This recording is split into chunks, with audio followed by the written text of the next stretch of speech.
ఈరోజు ప్రభుత్వం స్కూళ్ళల్లో చదువుకుంటే ప్రభుత్వ స్కూళ్ళల్లో 15% సీట్లు ఎస్సీ ఎస్టీ బీసీలకు ఇస్తారని చెప్పి అన్నారు. కానీ వాళ్ళకు డబ్బులు కట్టకపోతే వాళ్ళు ఫీజులు కట్టలేదని యాజమాన్యం విద్యార్థుల మీద ఎంత దౌర్భాగ్య పనిచేస్తుందో తెలియదు. మీకు అర్థం కావట్లేదు.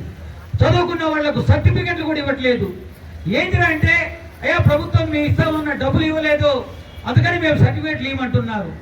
ఇవన్నీ కూడా నేను భారత కమ్యూనిస్ట్ పార్టీ సిపిఐ ఆధ్వర్యంలో జరుగుతున్నటువంటి దేశవ్యాప్త ఆందోళన కార్యక్రమంలో భాగంగా ఇక్కడికి విచ్చేసినటువంటి మీ అందరికీ కూడా కమ్యూనిస్ట్ పార్టీ శ్రేణులకు, శ్రేయోభిలాషులకు, అలాగే అణగారిన వర్గాలకు ప్రాతినిధ్యం వహించేటువంటి నాయకులకు మీ అందరికీ కూడా సిపిఐ పార్టీ తరఫున విప్లవ జేజేలు పలుకుతున్నాం. మనందరికీ తెలిసిన విషయమే, మనకు స్వాతంత్రం సిద్ధించి 75 సంవత్సరాలు పూర్తయినప్పటికీ కూడా మనం ఏర్పాటు చేసుకున్నటువంటి రాజ్యాంగ పీఠికలోని హక్కులను ఇవాటికి కూడా దళితులు, మైనారిటీలు, బీసీలు అనుభవించేటువంటి పరిస్థితుల్లో లేకుండా పోయారు.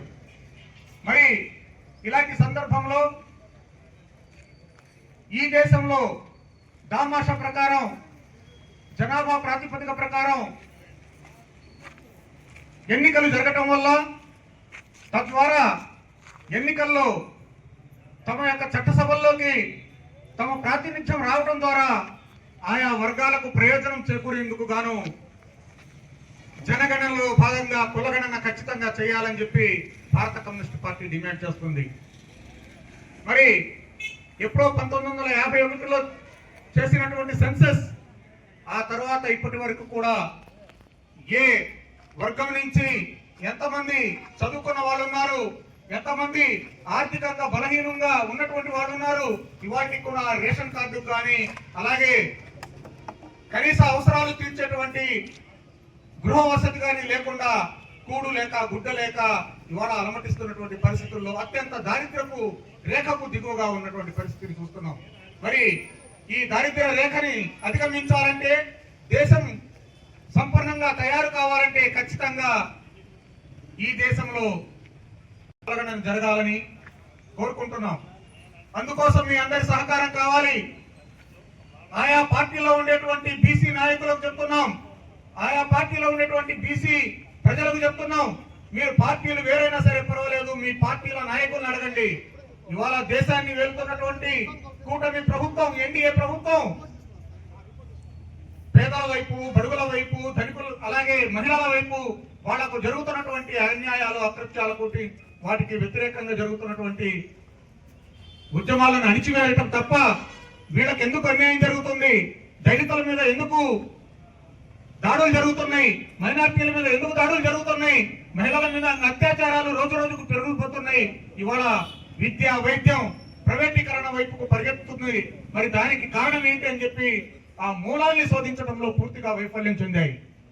అందులో భాగంగానే ఈ కూటమి ప్రభుత్వంలో భాగంగానే ఇవాళ మన ఆంధ్రప్రదేశ్ లో కూడా ఏర్పడినటువంటిది కూటమి ప్రభుత్వమే.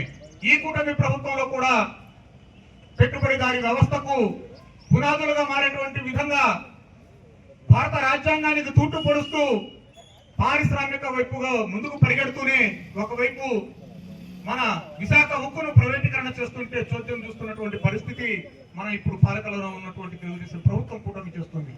మరి వీటికి వ్యతిరేకంగా, ప్రైవేటీకరణకు వ్యతిరేకంగా, అలాగే రాజ్యాంగానికి తూట్లు పడుస్తున్నటువంటి ప్రక్రియకు వ్యతిరేకంగా, అలాగే మైనార్టీల మీద, దళితుల మీద జరుగుతున్నటువంటి దారుణాలకు వ్యతిరేకంగా భారత కమ్యూనిస్ట్ పార్టీ అన్ని వర్గాల ప్రజలను కూటమి చేసుకొని ఇవాళ దేశవ్యాప్తంగా ఈ కార్యక్రమాన్ని, నిరసన కార్యక్రమాన్ని చేపట్టడం జరిగింది.